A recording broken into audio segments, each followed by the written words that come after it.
Phoenix, Arizona. Quinta-feira de manhã, 3 de outubro de 2025.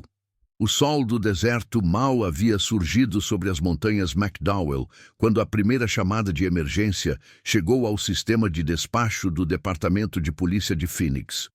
Uma voz feminina, trêmula e quase incoerente, relatou tiros no complexo de apartamentos Sunrise Gardens, na East Thomas Road.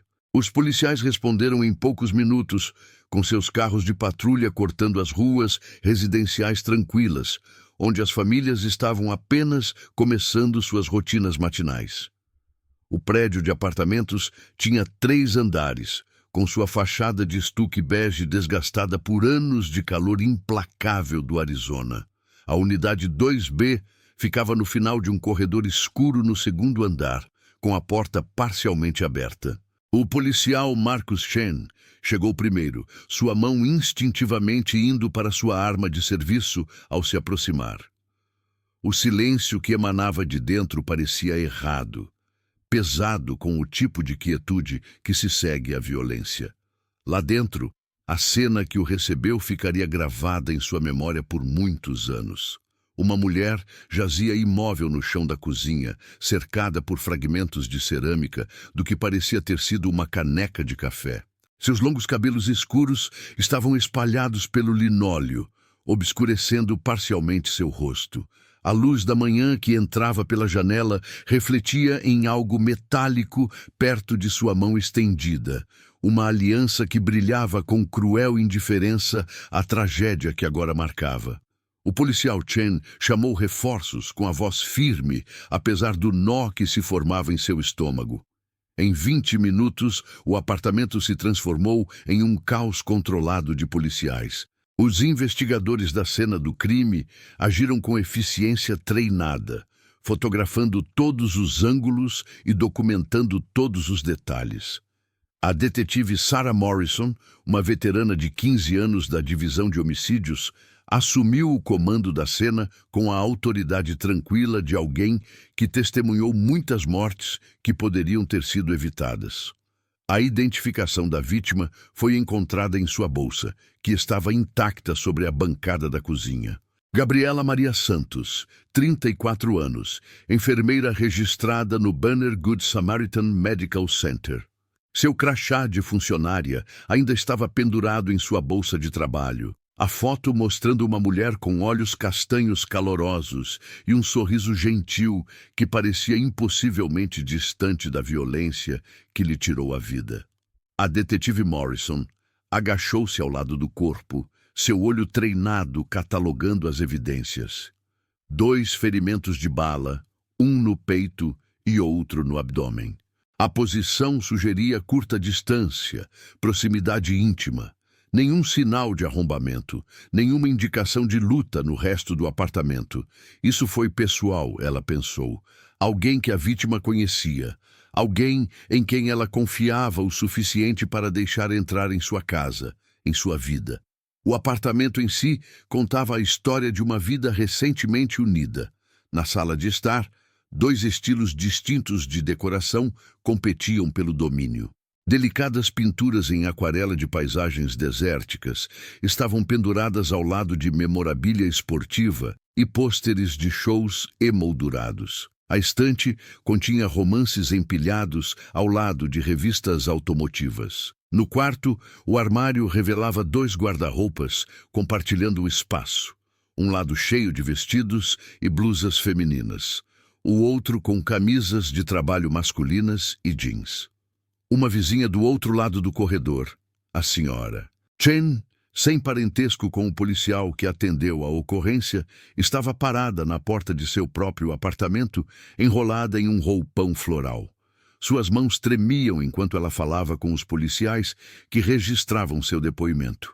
Ela explicou que tinha ouvido vozes altas por volta das 7h30 da manhã. Um homem e uma mulher discutindo, embora ela não conseguisse distinguir as palavras através das paredes. Então, ouviu-se 2 estalos agudos que ela inicialmente confundiu com o barulho de um carro. Só quando ouviu passos correndo no corredor é que percebeu que algo terrível tinha acontecido. Quando reuniu coragem para espreitar para fora, o corredor estava vazio e a porta do apartamento 2B estava entreaberta, balançando ligeiramente com a corrente de ar da escada. A equipe forense trabalhou metodicamente no apartamento. Na cozinha, encontraram o celular de Gabriela virado para baixo sobre a bancada, com a tela rachada, mas ainda funcional. A última atividade mostrava uma mensagem de texto não enviada, redigida às 7h28 daquela manhã. O destinatário estava simplesmente identificado como Mi Amor, com um emoji de coração. A mensagem em si consistia em apenas 3 palavras: precisamos de ajuda. A detetive Morrison guardou o telefone como prova, sua mente já construindo linhas do tempo e cenários. A vítima estava tentando entrar em contato com alguém, possivelmente a mesma pessoa que acabou com sua vida. A proximidade dos ferimentos, a ausência de lesões defensivas, a porta destrancada, tudo apontava para alguém que Gabriela conhecia intimamente. Alguém que morava ali.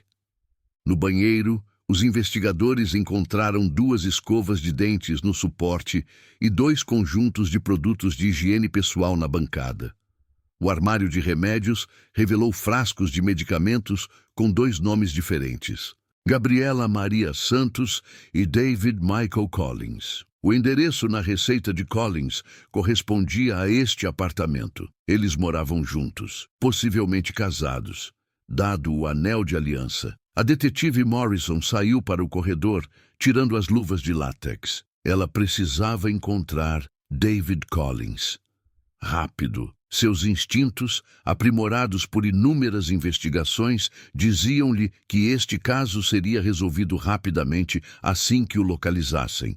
Homens que matavam suas parceiras raramente desapareciam por muito tempo. Eles fugiam em pânico ou voltavam ao local, incapazes de processar o que haviam feito. O gerente do complexo de apartamentos, um homem corpulento chamado Robert Torres, chegou com uma chave mestra e uma expressão preocupada. Ele confirmou que a unidade 2B era alugada em conjunto por Gabriela Santos e David Collins. Eles haviam se mudado juntos 6 meses atrás, em abril.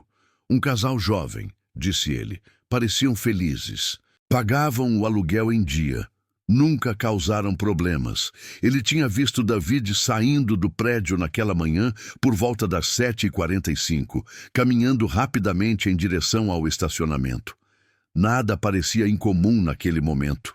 Apenas um homem indo para o trabalho. Agora, em retrospecto, tudo parecia sinistro.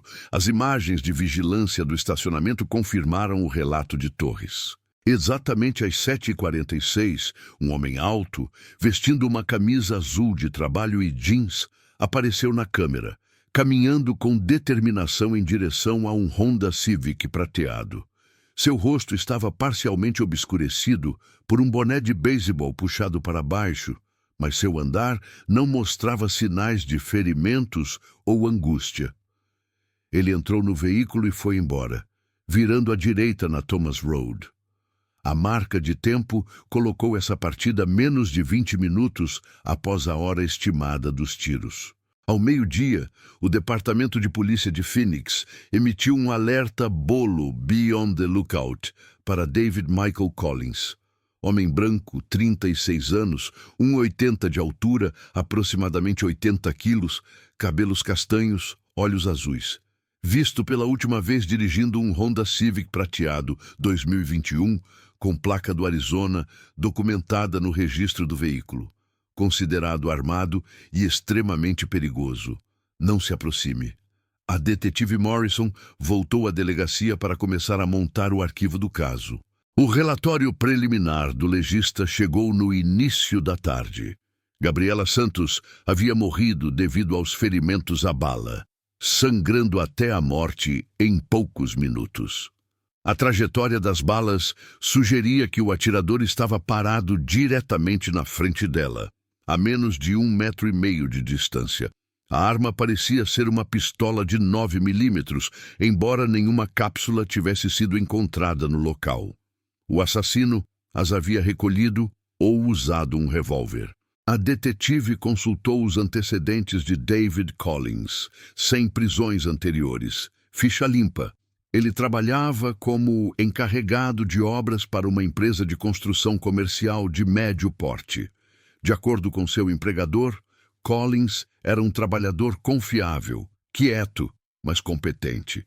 Ele havia ligado dizendo que estava doente naquela manhã, o que era incomum para ele. O empregador expressou choque quando informado da situação. David parecia um cara normal, disse ele. Um pouco reservado, mas normal. Caras normais não atiram em suas esposas na cozinha em uma quinta-feira de manhã, pensou Morrison com tristeza. À medida que a investigação se expandia, os detetives começaram a entrevistar os colegas de trabalho de Gabriela no hospital. O quadro que eles pintaram era de uma enfermeira dedicada, amada por seus pacientes e respeitada por seus colegas. Ela trabalhava no turno da noite na unidade cardíaca, cuidando de vítimas de ataques cardíacos e pacientes pós-cirúrgicos com compaixão inabalável. Seu supervisor a descreveu como o tipo de pessoa que ficaria até tarde para confortar um paciente assustado ou ajudar um colega em dificuldades. Uma das amigas mais próximas de Gabriela no hospital, uma colega enfermeira chamada Patrícia Hernandes, começou a chorar durante a entrevista. Patrícia revelou que Gabriela havia lhe contado sobre seus problemas em casa. Seu marido estava distante ultimamente, frio de uma forma que não era quando se casaram. Havia discussões, embora Gabriela nunca tivesse especificado o motivo das brigas. Patrícia havia incentivado sua amiga a procurar aconselhamento, mas Gabriela insistia que poderia resolver as coisas. Ela amava David, dizia. Só precisava dar tempo a ele. Parecia que o tempo havia acabado. O sol se punha sobre o Vale do Sol, quando o telefone da detetive Morrison tocou. Uma viatura havia localizado o Honda Civic de David Collins no estacionamento de um Motel 6, nos arredores de Tempe, a cerca de 24 quilômetros da cena do crime. O veículo estava vazio, mas imagens térmicas sugeriam que o motor havia funcionado nas últimas horas. Os policiais estavam montando um perímetro ao redor do motel, esperando a chegada de Morrison antes de fazer contato. Enquanto Morrison dirigia em direção a Tempe, suas mãos seguravam o volante com tensão controlada. Esse era o momento que muitas vezes determinava se os casos terminavam pacificamente ou com mais derramamento de sangue. Suspeitos encurralados faziam escolhas desesperadas. Ela comunicou-se pelo rádio, ordenando que a equipe mantivesse suas posições e aguardasse sua chegada. Ninguém deveria se aproximar do quarto de Collins até que ela desse a ordem. O motel ficava ao longo de um trecho da Apache Boulevard, repleto de restaurantes fast food e oficinas mecânicas. Seu letreiro de neon piscava na escuridão crescente, anunciando vagas e tarifas semanais. Os carros de patrulha estavam estacionados discretamente, fora de vista, e sua presença era conhecida apenas pelo recepcionista do motel, que confirmou que um homem com a descrição de Collins havia se registrado por volta das 9 da manhã, pagando em dinheiro por 3 noites. Quarto 118. Térreo, perto dos fundos da propriedade. Morrison podia ver o quarto de sua posição atrás de um carro de patrulha. As cortinas estavam fechadas, mas um raio de luz escapava pelas bordas. Alguém estava lá dentro. Ela pegou o rádio e falou baixinho com a equipe tática que se reunira. Protocolo padrão. Anunciar, dar a ele a chance de se render pacificamente. Só escalar se necessário. O megafone chiou, quebrando o silêncio da noite. David Collins, aqui é o Departamento de Polícia de Phoenix. Precisamos que você saia do quarto com as mãos à vista. O prédio está cercado. Não há necessidade de mais ninguém se machucar. Silêncio. Longos segundos se estenderam por 1 minuto inteiro. Morrison esperou, com a respiração firme, sua mente calculando probabilidades. Então, movimento. A porta do quarto 118 se abriu lentamente e uma figura emergiu. Mãos levantadas, ombros caídos, o homem que havia sido David Collins naquela manhã agora parecia outra pessoa completamente diferente. Seu rosto estava magro, seus olhos vazios. Enquanto os policiais se aproximavam para prendê-lo, Morrison notou o sangue em sua camisa, seco e com uma cor escura de ferrugem. David Collins não resistiu. Ele permitiu que o algemassem, revistassem e colocassem na parte de trás de um carro de patrulha sem dizer uma única palavra. Em seu quarto de motel, os investigadores encontraram a arma do crime, uma Glock 19, sobre a pia do banheiro, ao lado de uma garrafa vazia de uísque. Nenhuma carta de suicídio, nenhuma explicação. Apenas um homem e a arma que ele usara para acabar com a vida de sua esposa. Na delegacia, Morrison observava através do espelho unidirecional, enquanto Collins se sentava sozinho na sala de interrogatório. Ele havia renunciado ao seu direito a um advogado, dizendo apenas que queria conversar. Isso era incomum, mas não inédito. Às vezes, os assassinos queriam confessar para se livrar do peso que não podiam mais carregar. Morrison entrou na sala e sentou-se à sua frente. Por um longo momento, nenhum dos dois falou. Então, com uma voz tão baixa que ela quase não ouviu, David Collins disse as palavras que transformariam essa tragédia doméstica em algo muito mais complexo. "Eu não sabia", ele sussurrou. "Juro por Deus, eu não sabia." A detetive Morrison se inclinou para a frente. "Não sabia o quê, David?" Ele olhou para cima e em seus olhos ela viu algo que a deixou paralisada. Não era remorso, não era tristeza, mas raiva, ainda fervilhando sob a superfície. Que ela costumava ser um homem. A detetive Morrison manteve a expressão neutra, embora sua mente estivesse a mil. A revelação pairava no ar entre eles como um fio elétrico. Ela já havia trabalhado em casos suficientes para saber que preconceitos e preconceitos podiam transformar pessoas comuns em assassinos, mas ouvir isso em voz alta sempre tinha um peso especial. "Conte-me o que aconteceu, David", disse ela baixinho, sem julgamento na voz. A sala de interrogatório parecia menor agora, as luzes fluorescentes projetando sombras duras no rosto de Collins. Ele esfregou os olhos com as mãos algemadas, a corrente de metal tilintando contra a mesa. "Nós nos conhecemos online, em um aplicativo de namoro. Ela era linda, engraçada, gentil, tudo o que eu achava que queria." Sua voz falhou. "Conversamos por meses antes de nos encontrarmos pessoalmente. Quando finalmente nos encontramos, parecia certo, como voltar para casa." Morrison deixou-o falar, sabendo que interrompê-lo apenas interromperia o fluxo de informações. Collins precisava contar essa história para justificar o que tinha feito, mesmo que não houvesse justificativa. "Casamos em abril. Foi uma cerimônia pequena, só nós dois, e um juiz de paz. Ela disse que sua família estava distante. Não queria que eles estivessem lá. Eu não insisti. Meus pais já faleceram, então éramos só nós dois." Ele fez uma pausa, engolindo em seco. "Eu achava que estávamos construindo algo real, um futuro." "Quando você descobriu?" perguntou Morrison. "Ontem, quarta-feira à tarde." As palavras saíram mais rápido agora. "Cheguei em casa mais cedo do trabalho, me sentindo mal, talvez com gripe. Ela estava no hospital, trabalhando no turno dela.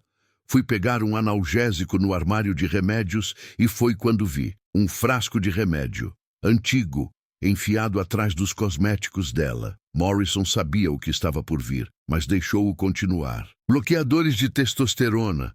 O nome no rótulo era Gabriel Santos, não Gabriela. Gabriel." Ele disse o nome com rancor. "No começo não entendi. Achei que talvez fosse um erro de digitação. Mas então comecei a procurar. Procurar de verdade. Encontrei outras coisas. Fotos antigas escondidas em uma caixa de sapatos no fundo do armário. Fotos de um jovem que era idêntico a ela. Os mesmos olhos, o mesmo sorriso. Registros médicos de uma clínica na Califórnia. Anotações de consultas cirúrgicas. E você a confrontou quando ela chegou em casa?" Não imediatamente. Eu não conseguia processar isso. Sentia como se tivesse vivido com uma estranha. Tudo o que tivemos, cada momento, cada toque, tudo parecia uma mentira. Sua voz se elevou. Eu tinha o direito de saber. Antes de nos casarmos, antes de ficarmos diante de um juiz e trocarmos votos, eu tinha o direito de saber com quem realmente estava me casando. Morrison o observou com atenção. A hipocrisia, a narrativa de vitimização, essas eram as ferramentas que as pessoas usavam para justificar o injustificável. Então você esperou até esta manhã. Não consegui dormir. Fiquei pensando nisso, revivendo todas as conversas que tivemos, procurando pistas que eu tivesse perdido. Quando ela chegou em casa do trabalho, eu já estava acordado. Ela entrou sorrindo, perguntou se eu estava me sentindo melhor, como se nada estivesse errado. Como se ela não tivesse mentido para mim todos os dias. O que você disse para ela? Colin cerrou os dentes. Perguntei diretamente. Você é trans? Ela congelou. Eu podia ver o pânico em seu rosto. Ela tentou explicar. Disse que ia me contar, mas não sabia como. Que me amava e tinha medo de me perder. Mas tudo o que eu conseguia ouvir era uma admissão. A confirmação de que tudo o que eu achava que sabia era falso. Onde estava a arma, David? Na minha caminhonete. Eu a mantenho lá para proteção, pois trabalho em canteiros de obras em bairros perigosos. Eu a trouxe para casa na noite anterior, quando voltei doente. Deixei-a na gaveta da cozinha. Ele olhou para as próprias mãos. Estávamos discutindo. Ela chorava, implorando para que eu a compreendesse. Dizia que ainda era a mesma pessoa por quem eu me apaixonei. Mas esse era o problema. Ela não era. A pessoa por quem me apaixonei não existia. Morrison sentiu uma raiva fria crescendo em seu peito, mas manteve a voz firme. Então você atirou nela. Eu nem me lembro de ter pegado a arma. Em um segundo estávamos ali em pé e no outro ela estava na minha mão. Ela viu e ficou em silêncio. Apenas olhou para mim com aqueles olhos grandes, como se estivesse esperando que eu dissesse que tudo aquilo era uma piada de mau gosto. Eu disse que queria que ela saísse, da minha vida, do meu apartamento. Ela disse que tudo bem, que iria embora, que faria o que eu quisesse, mas eu não conseguia parar de pensar em como ela havia me enganado, me feito parecer um idiota. O que as pessoas diriam quando descobrissem?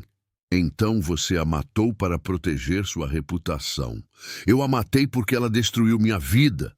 A explosão ecoou na pequena sala. Você sabe como é descobrir que tudo em que você acreditava era uma mentira? Que a mulher com quem você se casou, a mulher com quem você dividiu a cama, nem era realmente uma mulher?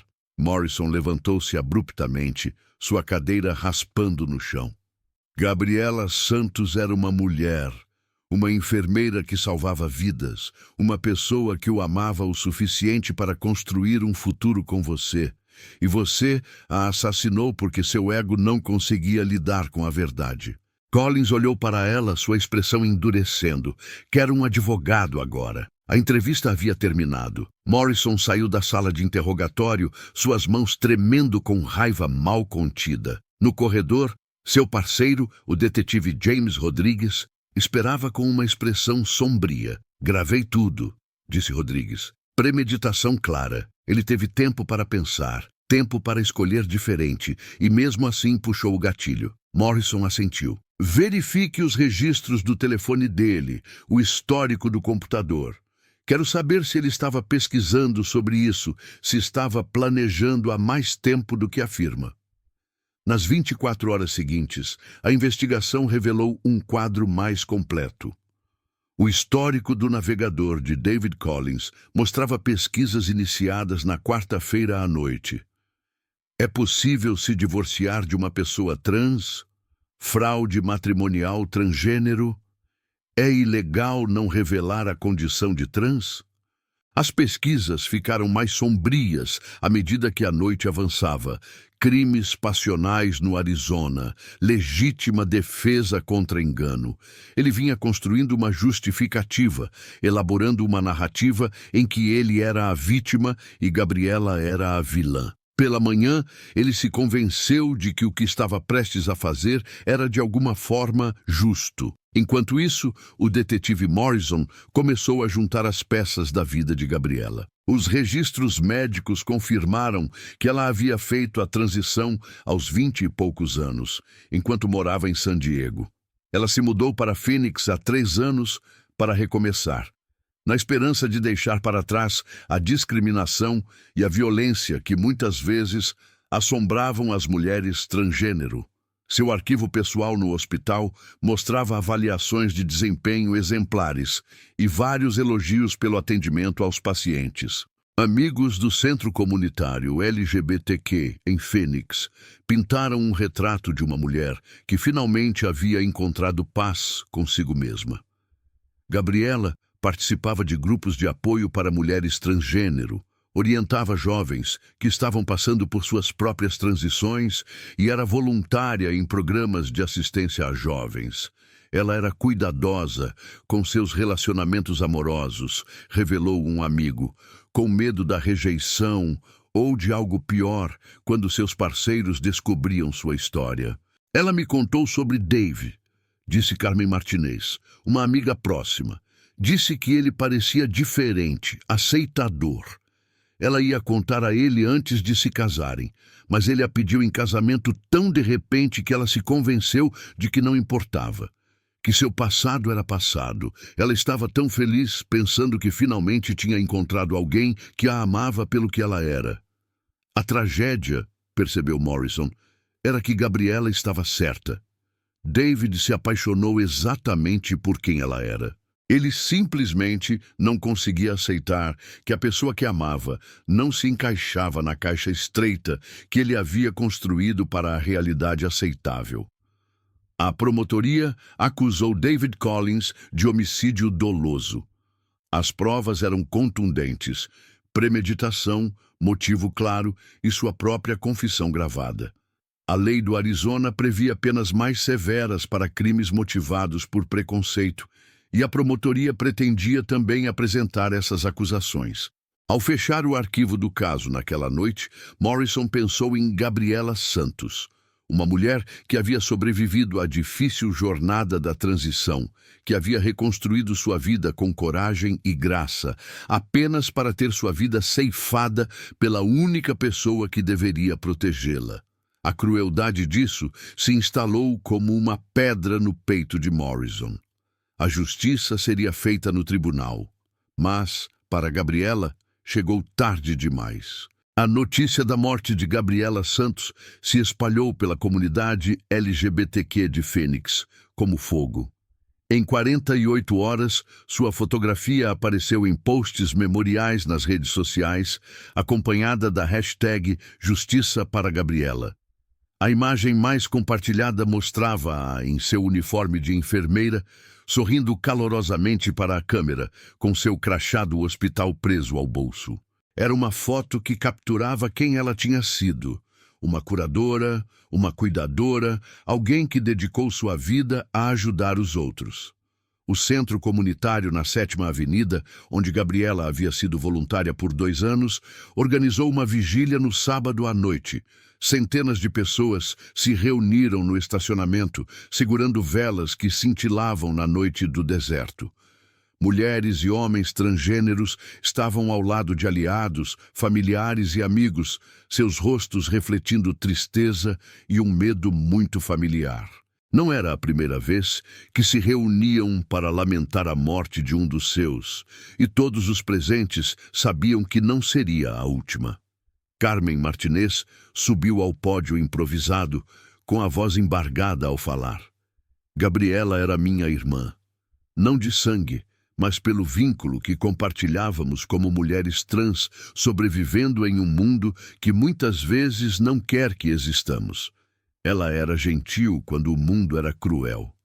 Ela era corajosa quando tinha todos os motivos para se esconder. E ela amava profundamente, mesmo quando esse amor era usado como arma contra ela. A multidão murmurou em concordância, alguns enxugando as lágrimas. Uma jovem mulher trans na primeira fila segurava um cartaz com os dizeres "Vidas trans importam", com as mãos trêmulas. A detetive Morrison participou da vigília, ficando na beira da multidão. Ela não tinha vindo a título oficial, mas se sentiu compelida a testemunhar o impacto do caso em que havia trabalhado. Ao ouvir os depoimentos, ela descobriu coisas sobre Gabriela que os relatórios policiais nunca poderiam capturar. Como ela havia pago pela terapia hormonal de uma adolescente trans sem teto, quando o seguro da menina negou a cobertura. Como ela havia sentado com pacientes assustados no hospital, segurando suas mãos durante procedimentos dolorosos. Como ela havia rido com alegria desenfreada em shows de drag queens, dançando até seus pés doerem. Um orador, um homem transgênero chamado Marcus Chen, compartilhou uma lembrança particularmente devastadora. Gabriela uma vez me disse que tinha medo de namorar. Medo de que todos os homens que conhecesse pudessem se tornar violentos quando descobrissem sua verdade. Eu disse a ela que estava sendo paranoica, que as coisas estavam melhorando. Eu estava errado. E agora ela se foi. A vigília terminou com 1 minuto de silêncio. Centenas de pessoas em pé na escuridão crescente, velas tremeluzindo como estrelas trazidas para a terra. Quando a multidão se dispersou, Morrison percebeu vários participantes se aproximando dos repórteres, ansiosos para garantir que a história de Gabriela fosse contada de forma correta e completa. A cobertura da mídia que se seguiu provou ser uma faca de 2 gumes. As emissoras de notícias locais exibiram segmentos sobre o caso, e embora a maioria o tratasse com respeito, focando na tragédia e na natureza motivada por preconceito do crime, outras o sensacionalizaram. Um apresentador de um programa matinal em particular se referiu a ele como o caso do engano transgênero, enquadrando a decisão de Gabriela de não revelar imediatamente seu histórico médico como uma forma de fraude. A reação foi rápida e feroz, com organizações de defesa condenando a cobertura como transfóbica e perigosa. No Ministério Público do Condado de Maricopa, a promotora Rachel Chen estava montando seu caso. Ela já havia lidado com casos de crimes de ódio antes, mas este tinha um peso especial. As provas eram sólidas, a confissão de Collins, a premeditação demonstrada em suas pesquisas na internet, a clara motivação por preconceito. Mas Chen sabia que garantir uma condenação com pena agravada exigiria mais do que apenas provas. Seria necessário fazer com que o júri compreendesse que a vida de Gabriela tinha valor, que sua identidade era válida e que as ações de Collins constituíam não apenas homicídio, mas um crime de ódio. Precisamos estar preparados para a estratégia de defesa, disse Chen à sua equipe durante uma reunião de revisão do caso. Eles vão argumentar provocação, alegar que descobrir que sua esposa era transgênero causou perturbação emocional extrema. Vão tentar fazer de Collins a vítima. Seu assistente, um jovem promotor chamado James Okafor, balançou a cabeça em desgosto. Como saber algo sobre o histórico médico do seu cônjuge é uma justificativa legal para assassinato? Não é, respondeu Chen. Mas eles vão argumentar isso de qualquer maneira. Precisamos de testemunhas que possam falar sobre o caráter de Gabriela, sobre os desafios que as pessoas trans enfrentam e sobre o fato de que Collins teve várias oportunidades de se afastar sem violência. A equipe de acusação começou a entrar em contato com ex-colegas, amigos e membros da comunidade transgênero de Gabriela. A doutora Helena Vasquez, psicóloga especializada em questões de identidade de gênero, concordou em servir como testemunha especialista, explicando ao júri a discriminação e a violência que os indivíduos transgêneros enfrentavam rotineiramente. Enquanto isso, Collins contratou um advogado de defesa, Marcus Webb, um experiente advogado criminal conhecido por aceitar casos controversos. A estratégia de Webb ficou clara durante as audiências pré-julgamento. Ele apresentou moções, argumentando que Collins havia sido vítima de indução fraudulenta ao casamento, alegando que seu cliente havia sofrido um grave trauma emocional ao descobrir o sexo biológico de sua esposa. A juíza Patrícia Morales negou a maioria dessas moções com desprezo mal disfarçado. Senhor Webb, este tribunal não aceitará argumentos que desumanizem a vítima ou sugiram que sua identidade de alguma forma justificou seu assassinato. Seu cliente é acusado de homicídio doloso. O histórico médico da vítima não está sendo julgado aqui. Ainda assim, Webb persistiu. Em entrevistas à mídia, ele descreveu Collins como um homem confuso, que reagiu mal a notícias devastadoras. A narrativa que ele construiu era insidiosa. Collins não era um assassino. Era uma vítima de engano que havia sucumbido sob pressão psicológica insuportável. A comunidade transgênero assistiu a esses acontecimentos com reconhecimento cansado. Era o mesmo roteiro usado em outros casos, a defesa do pânico trans, que havia sido banida com sucesso em vários estados, mas continuava sendo uma ferramenta persuasiva nos tribunais do Arizona. Grupos de defesa se mobilizaram, realizando coletivas de imprensa, escrevendo artigos de opinião e organizando manifestações do lado de fora do tribunal. Enquanto isso, a detetive Morrison continuou a investigar, querendo garantir que nenhum detalhe fosse esquecido. Ela entrevistou o supervisor de Gabriela no Banner Good Samaritan Medical Center, que forneceu registros pessoais, mostrando que Gabriela havia divulgado adequadamente sua condição de transgênero durante o processo de contratação, conforme exigido por lei. Sua transição médica nunca afetou sua capacidade de desempenhar suas funções com excelência. Morrison também localizou a terapeuta de Gabriela, Dra. Linda Reyes, que forneceu um contexto crucial com a permissão póstuma de sua paciente, concedida por meio da divulgação de registros médicos. Gabriela lutava para decidir quando revelar sua história aos parceiros românticos, explicou a Dra. Reyes. Ela havia sido agredida 2 vezes por homens que reagiram violentamente. O trauma a tornou cautelosa, às vezes até demais. Mas ela sempre teve a intenção de contar a David. Ela só estava tentando encontrar o momento certo quando se sentisse segura o suficiente. Morrison percebeu que esse detalhe era crucial. Gabriela não tinha sido enganosa. Ela estava apavorada e seu medo se provou tragicamente justificado. À medida que a data do julgamento se aproximava, o caso ganhou um significado maior, além de Phoenix. Organizações LGBTQ nacionais o citaram como evidência da violência contínua contra indivíduos transgêneros, particularmente mulheres transgêneros negras. Estatísticas foram citadas. Pessoas transgêneros enfrentavam violência em taxas exponencialmente mais altas do que a população em geral, com mulheres transgêneros negras sendo especialmente vulneráveis. Mas em meio às estatísticas e às manobras jurídicas, Morrison tentou manter uma coisa em mente: Gabriela Santos era uma pessoa real. Uma mulher que amava seu trabalho, que ajudava seus amigos, que dançava de alegria, que se apaixonou e ousou sonhar com a felicidade. Ela merecia justiça, não como um símbolo ou uma estatística, mas como um ser humano cuja vida foi roubada por alguém que afirmava amá-la. O julgamento estava marcado para começar em janeiro de 2026, e todos os envolvidos sabiam que seria mais do que apenas a culpa ou inocência de um homem. Seria sobre se o sistema jurídico poderia reconhecer a plena humanidade de uma mulher cujo único crime tinha sido confiar sua verdade à pessoa errada.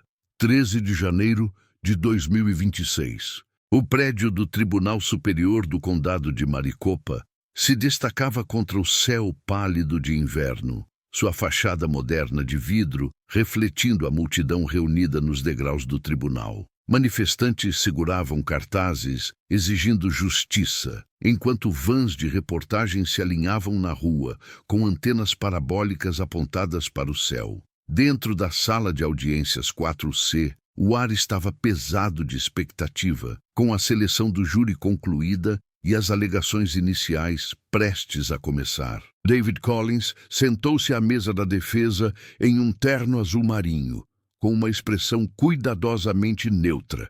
Seu advogado, Marcus Webb, o havia treinado bem sobre como se comportar no tribunal, sem emoção, sem reação, projetando dignidade tranquila. Do outro lado do corredor, a promotora Rachel Chen revisava suas anotações uma última vez, com o queixo firme e determinado. A juíza Patrícia Morales entrou e todos se levantaram. Ela era uma jurista pragmática com 20 anos de carreira, conhecida por conduzir um tribunal rigoroso. "Sentem-se", ordenou ela. "Vamos prosseguir com as alegações iniciais. Senhora Chen, pode começar." Chen aproximou-se do banco dos jurados, estabelecendo contato visual com cada um dos 12 homens e mulheres que decidiriam este caso. Gabriela Santos acordou no dia 3 de outubro de 2025, após trabalhar no turno da noite, salvando vidas no Banner Good Samaritan Medical Center. Ela voltou para casa, para o apartamento que dividia com o marido, cansada, mas ansiosa para descansar. Em vez disso, ela foi assassinada. Levou 2 tiros a queima-roupa pelo homem que prometeu amá-la e cuidar dela. Ela fez uma pausa, deixando as palavras assentarem. "A defesa tentará confundir vocês. Eles falarão sobre engano, sobre trauma, sobre um homem levado além de seus limites. Mas as provas mostrarão algo muito mais simples e muito mais sombrio. David Collins descobriu algo sobre o histórico médico de sua esposa que feriu seu orgulho e, em vez de simplesmente terminar o casamento, ele terminou a vida dela. Isso não é paixão, isso não é trauma, isso é assassinato." A abertura de Webb contra-argumentou com a narrativa que ele vinha elaborando desde sua primeira moção. "David Collins também é uma vítima", disse ele ao júri. "Vítima de uma fraude tão profunda, tão íntima, que destruiu todo o seu senso de realidade. Imaginem descobrir que o relacionamento mais importante da sua vida foi construído sobre uma mentira. Que a pessoa que dorme ao seu lado todas as noites escondeu algo fundamental sobre quem ela era." O juiz Morales interrompeu. "Sr. Webb, lembro que a identidade da vítima não está sendo julgada aqui."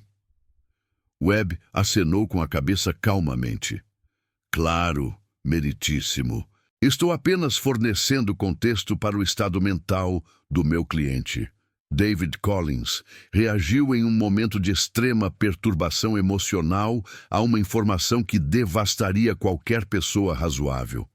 Isso não é homicídio premeditado. É uma tragédia nascida do engano e do trauma psicológico. A primeira semana do julgamento se concentrou em estabelecer os fatos. A detetive Morrison subiu ao banco das testemunhas e conduziu o júri pela investigação. Ela descreveu a cena do crime, as provas coletadas e a linha do tempo que levou à prisão de Collins. No interrogatório, Webb tentou enfatizar a falta de planejamento, sugerindo que a arma estava acessível por acaso e não por intenção. "Detetive Morrison", perguntou Webb, "não é verdade que o Sr. Collins mantinha a arma em sua caminhonete por motivos legítimos de segurança relacionados ao trabalho?" "Sim", respondeu Morrison calmamente. "Mas ele a trouxe para o apartamento na noite anterior, e ela estava ao seu alcance quando ele decidiu usá-la." "Decidiu ou reagiu em um momento de crise psicológica?" "Ele teve tempo para pensar", disse Morrison com firmeza. "Tempo para ir embora. Ele escolheu a violência." A médica legista da acusação testemunhou sobre os ferimentos de Gabriela, explicando que os 2 tiros foram disparados a menos de 1 metro de distância, diretamente na direção da vítima. Não foram disparos acidentais, afirmou a doutora Patricia Wong. O atirador estava em frente à senhora Santos, mirou e disparou 2 vezes. Então veio o depoimento que mudou a atmosfera do tribunal. Carmen Martinez subiu ao banco das testemunhas com a compostura frágil, mas intacta. Chen a guiou pelas perguntas sobre sua amizade com Gabriela. Ela me disse que tinha medo de contar a David sobre sua transição, disse Carmen baixinho.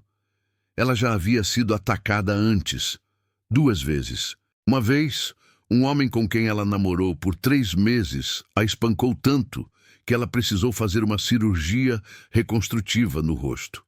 Na outra vez, ela foi esfaqueada e deixada sangrando em um estacionamento.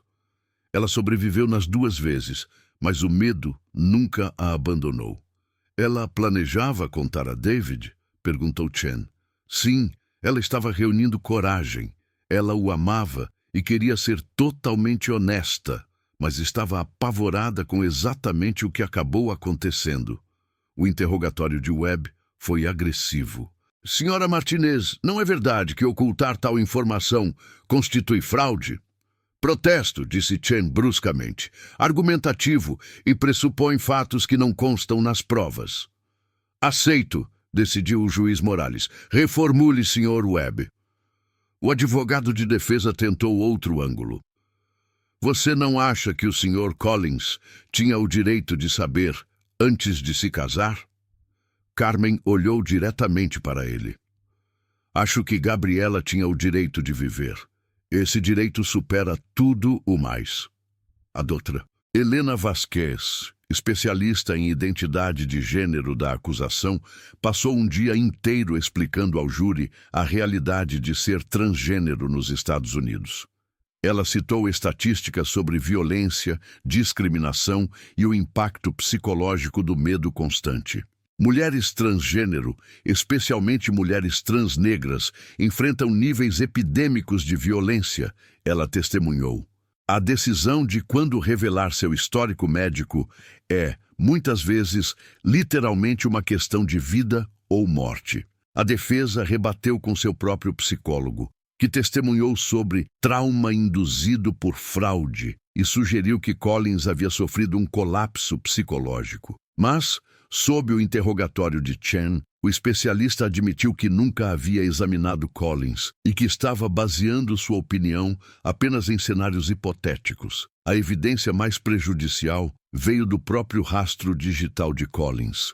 Chen apresentou seu histórico de pesquisa na internet ao júri, mostrando a progressão da noite de quarta-feira até a manhã de quinta-feira. É possível se divorciar de uma pessoa trans às 21h47. Fraude matrimonial transgênero às 22h23. Depois, após a meia-noite, crimes passionais no Arizona, às 3h17. Quanto tempo leva uma investigação de homicídio? Senhoras e senhores, disse Chen ao júri durante sua argumentação final 3 semanas depois. Este não foi um crime passional. Este foi um homem que passou horas pesquisando, planejando e justificando o assassinato. Quando Gabriela voltou para casa depois de salvar vidas, David Collins estava esperando com uma arma carregada e uma decisão já tomada. Ele escolheu o orgulho em vez da vida dela. Ele escolheu a violência em vez do divórcio. Ele escolheu o assassinato. A argumentação final de Webb enfatizou o componente emocional. O mundo do meu cliente desabou. Tudo em que ele acreditava se despedaçou em um instante.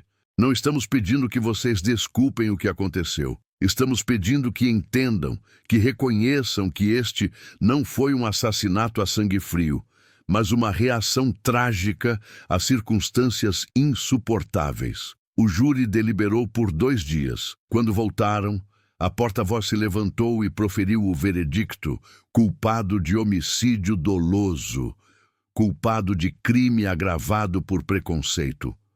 A sala do tribunal explodiu em reações silenciosas, alguns enxugando lágrimas de alívio, outros balançando a cabeça. Collins não demonstrou emoção ao ser levado sob custódia. Mas na galeria, os amigos de Gabriela e membros da comunidade se abraçavam, sua dor misturada com uma pequena dose de justiça finalmente feita.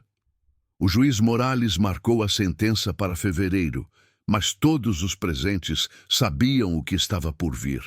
No Arizona, homicídio doloso com agravante por preconceito acarretava uma sentença obrigatória de prisão perpétua sem possibilidade de liberdade condicional. David Collins passaria o resto de seus dias na prisão, enquanto Gabriela Santos permaneceria para sempre com 34 anos, seu potencial não realizado, sua bondade silenciada. 14 de fevereiro de 2026. O Dia dos Namorados parecia uma coincidência cruel para a audiência de sentença de David Collins, embora ninguém na sala de audiências 4C mencionasse a ironia em voz alta. A galeria estava lotada com os mesmos rostos que haviam assistido ao julgamento. Colegas de trabalho de Gabriela em seus uniformes hospitalares, membros da comunidade LGBTQ usando fitas roxas em sua memória, jornalistas com cadernos equilibrados nos joelhos e a detetive Morrison, que havia prometido a si mesma que acompanharia o caso até sua conclusão. A juíza Morales examinou o tribunal antes de começar. Estamos aqui hoje para a sentença de David Michael Collins, condenado por homicídio doloso com agravante de crime motivado por preconceito pela morte de Gabriela Maria Santos. Antes de impor a sentença, o tribunal ouvirá as declarações de impacto da vítima. Carmen Martinez foi a primeira a se aproximar do pódio, com as mãos segurando um pedaço de papel dobrado. Ela havia escrito sua declaração semanas atrás, mas não conseguiu lê-la, falando, em vez disso, a partir da dor que ainda sentia. Gabriela deveria estar na festa de 15 anos da minha filha no mês que vem. Carmen começou com a voz trêmula. Ela iria ajudar com a coreografia, ensinar minha filha a dançar com confiança, como só Gabriela sabia fazer. Em vez disso, terei que explicar à minha filha por que sua tia Gabi não virá. Porque um homem decidiu que seu ego valia mais do que a vida dela. Ela olhou diretamente para Collins, que estava sentado imóvel na mesa da defesa. Você não matou apenas minha amiga. Você matou todos os pacientes que ela teria salvado. Todas as pessoas que ela teria ajudado, todos os momentos de alegria que ela teria trazido ao mundo. Você tirou tudo isso porque estava envergonhado. É isso que isso significa. Você estava envergonhado e decidiu que ela deveria morrer por isso. Patrícia Hernandes, colega de Gabriela no hospital, falou em seguida. Trabalhei ao lado de Gabriela por 3 anos. Eu a vi ficar até tarde para confortar pacientes terminais, segurar as mãos de crianças assustadas, comemorar quando alguém conseguia ir para casa saudável. Ela se dedicava totalmente ao trabalho porque entendia o sofrimento. Ela havia passado por isso. Sua voz se quebrou. Na noite antes de morrer, ela me disse que estava feliz. Finalmente, verdadeiramente feliz. E na manhã seguinte, ela se foi. O Dr. Marcus Chen, chefe de cardiologia do hospital, forneceu uma avaliação profissional. A enfermeira Santos era uma das melhores funcionárias da nossa equipe. Suas pontuações de satisfação dos pacientes eram consistentemente as mais altas da unidade. Ela salvou vidas e o fez com compaixão e habilidade. A profissão de saúde e nossa comunidade perderam alguém insubstituível. Um por um, eles se apresentaram. Uma jovem mulher transgênero que Gabriela havia orientado durante sua transição. Um vizinho que se lembrava de sua gentileza. Um dançarino de salão que havia competido ao lado dela. Cada testemunho construía um retrato de uma vida que havia sido importante, que havia tocado dezenas de pessoas, que havia sido extinta pela razão mais sem sentido. Quando as declarações terminaram, o juiz Morales virou-se para a mesa da defesa. Sr. Collins, o senhor tem o direito de se dirigir ao tribunal antes da sentença. Deseja falar? Collins levantou-se lentamente e, pela primeira vez desde sua prisão, a emoção passou por seu rosto. Seu advogado colocou a mão em seu ombro talvez por precaução, mas Collins a afastou. Quando ele falou, sua voz era quase inaudível. Não sou o monstro que todos pensam que sou, disse ele. Eu a amava. Eu realmente amava. Mas quando descobri a verdade, tudo o que eu pensava saber simplesmente desmoronou. Não conseguia pensar direito. Não conseguia respirar. E reagi da pior maneira possível.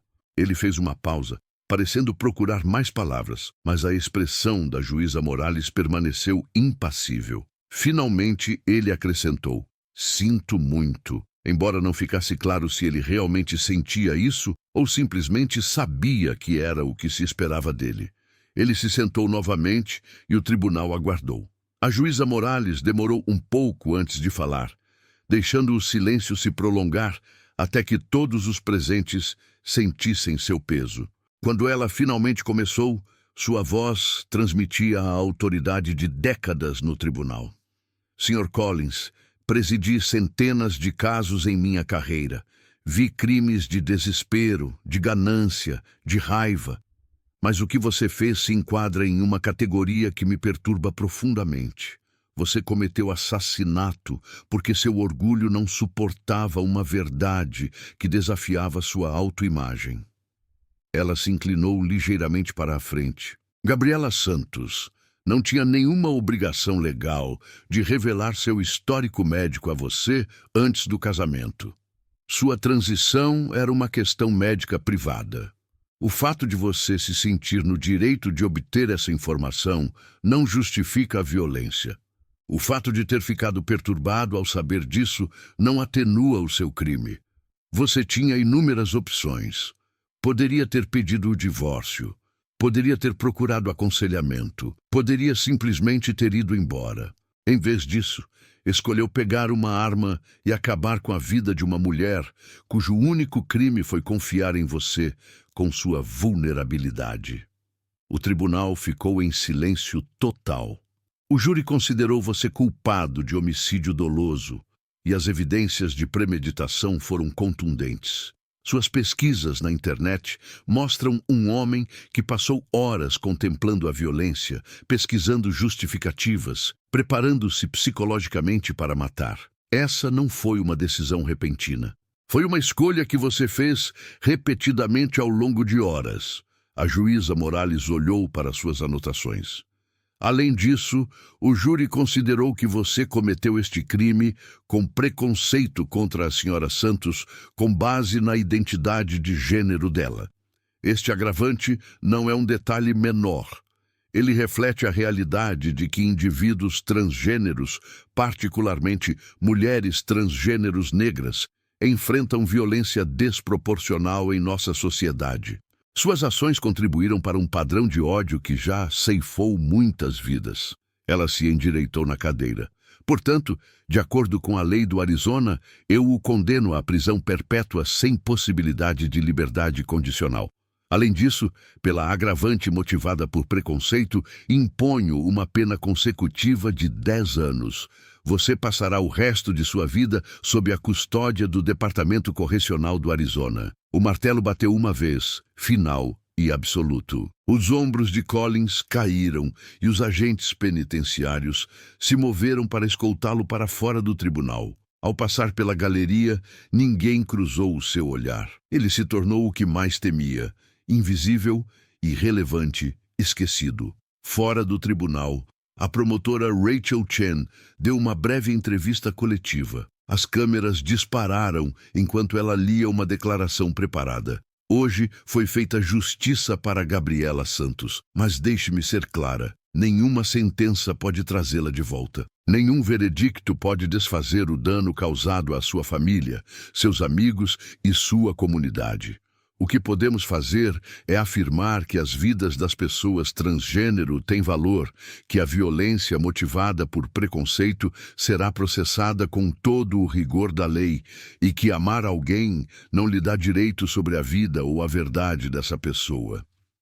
O detetive Morrison ficou à margem da multidão, observando o processo com sentimentos contraditórios. A justiça havia sido feita dentro do sistema legal, mas o vazio permanecia. Gabriela ainda estava morta, outra mulher trans ainda estava morta, e em algum outro lugar dos Estados Unidos, outra pessoa provavelmente estava escondendo sua identidade por medo de ter o mesmo destino. Quando a multidão se dispersou, Morrison notou Carmen Martinez sentada sozinha em um banco perto da entrada do tribunal, olhando para uma foto em seu celular. Morrison se aproximou silenciosamente e sentou-se ao lado dela. "É ela?" perguntou Morrison, apontando para a tela. Carmen assentiu. "Parada do orgulho do ano passado. Olha só esse sorriso." A foto mostrava Gabriela com um vestido arco-íris, os braços levantados em alegria, cercada por amigos. A vida em seus olhos era quase dolorosa de ver agora, sabendo como tudo havia terminado. "O caso está encerrado", disse Morrison suavemente. "Mas se você precisar de alguma coisa, me ligue." Carmen olhou para ela com olhos cansados. "O que eu preciso é ter minha amiga de volta, mas acho que nem sempre conseguimos o que precisamos." Elas sentaram-se juntas em silêncio enquanto o sol de fevereiro subia, projetando longas sombras nos degraus do tribunal, onde a justiça havia sido declarada, mas a paz continuava indescritível. 3 meses após a sentença, a vida em Phoenix seguiu em frente com o ímpeto implacável que as cidades possuem. O ciclo de notícias mudou para outras tragédias. Outras manchetes. David Collins tornou-se mais um detento no sistema prisional do estado do Arizona, seu nome aparecendo apenas ocasionalmente em bancos de dados jurídicos, quando seus recursos automáticos eram apresentados e negados. Mas para aqueles que conheciam Gabriela Santos, o tempo passava de maneira diferente. A unidade cardíaca do Banner Good Samaritan Medical Center criou a Bolsa de Estudos Gabriela Santos Memorial, oferecendo assistência financeira a estudantes de enfermagem de comunidades marginalizadas. Seu ex-supervisor, durante a cerimônia de dedicação, falou sobre o legado de cuidados compassivos de Gabriela. Ela acreditava que todos mereciam dignidade, especialmente em seus momentos mais vulneráveis. Esta bolsa de estudos garante que essa crença continue viva. Carmen Martinez canalizou sua dor para o ativismo. Ela se juntou ao Conselho de Administração do Phoenix LGBTQ Community Center e começou a facilitar grupos de apoio específicos para pessoas transgênero que estavam lidando com relacionamentos e revelação. "A história de Gabriela não precisa ser o único final", disse ela aos participantes. "Podemos criar resultados diferentes construindo uma comunidade, compartilhando recursos e ensinando às pessoas que elas merecem segurança e amor." O grupo de apoio cresceu de forma constante, atraindo pessoas transgênero de toda a área metropolitana de Phoenix. Elas compartilharam histórias de discriminação, medo e resiliência. Algumas discutiram estratégias para se revelarem com segurança aos parceiros. Outras simplesmente buscavam um espaço onde pudessem existir sem explicações ou justificativas. Naquela sala, a ausência de Gabriela era sentida de forma aguda, mas sua influência permanecia tangível. A detetive Morrison voltou ao seu trabalho normal, investigando homicídios com a mesma precisão metódica que sempre empregou. Mas o caso mudou algo nela. Ela começou a participar de sessões de treinamento sobre competência cultural LGBTQ para autoridades policiais, tornando-se eventualmente uma instrutora do departamento. "Não podemos trazer as vítimas de volta", disse ela aos colegas policiais durante uma sessão. "Mas podemos fazer melhor pelos vivos." A promotora Rachel Chen usou o caso como base para defender uma mudança legislativa. Ela testemunhou perante a Assembleia Legislativa do Estado do Arizona em apoio a um projeto de lei que proibiria explicitamente a defesa por pânico trans, juntando-se a outros 14 estados que já haviam fechado essa brecha legal. "Não podemos permitir que os réus argumentem que descobrir a identidade transgênero de alguém justifica a violência", argumentou ela. Essas defesas estão enraizadas no preconceito, não na lei, e não têm lugar em nosso sistema judiciário. O projeto de lei enfrentou oposição de legisladores conservadores que alegaram que ele infringia os direitos dos réus de apresentar uma defesa completa. Mas organizações de defesa se mobilizaram, compartilhando a história de Gabriela junto com dezenas de casos semelhantes em todo o país. No final de 2026, a legislação foi aprovada, proibindo os réus no Arizona de usar a orientação sexual ou identidade de gênero da vítima como justificativa para crimes violentos. A comunidade Ballroom de Phoenix realizou um baile memorial anual em homenagem a Gabriela, celebrando sua vida e a resiliência contínua dos artistas transgêneros. Os eventos atraíram centenas de participantes, transformando o luto em arte, a dor em beleza. Jovens mulheres trans desfilaram na passarela com vestidos de lantejoulas. Sua confiança, uma resposta desafiadora à violência que muitas vezes atingia sua comunidade. No segundo baile memorial anual, em outubro de 2027, uma artista de 19 anos chamada Sofia dedicou sua apresentação a Gabriela. Eu nunca a conheci, disse Sofia ao microfone, mas sua história me deu coragem para viver com autenticidade. Ela me mostrou que ser trans não significa aceitar menos do que merecemos. Significa exigir mais, ser mais, viver mais plenamente do que o mundo espera de nós. A multidão explodiu em aplausos, dançando e comemorando a sobrevivência e a visibilidade. No entanto, as estatísticas continuavam preocupantes. Nos 2 anos após a morte de Gabriela, 23 pessoas transgênero foram assassinadas nos Estados Unidos, sendo que mulheres transnegras constituíam a maioria das vítimas. Organizações de defesa continuaram documentando essas perdas, transformando nomes em movimentos, tragédias em chamados à ação. A detetive Morrison mantinha uma pasta na gaveta de sua mesa, contendo artigos sobre a vitória legislativa, fotos dos bailes memoriais e cartas de membros da comunidade agradecendo-lhe por tratar o caso de Gabriela com dignidade. Em dias difíceis, quando outro corpo era encontrado, outra família destruída, ela abria essa pasta e lembrava a si mesma que as ações individuais importavam, que a justiça, por mais imperfeita que fosse, tinha valor. Em um pequeno cemitério em San Diego, onde a família de Gabriela a enterrou, flores frescas apareciam regularmente em sua lápide. A inscrição dizia simplesmente: Gabriela Maria Santos, enfermeira amada, amiga querida, alma linda, sua luz continua. Os visitantes do túmulo frequentemente deixavam pequenos presentes, fitas arco-íris, bilhetes escritos à mão, fotografias.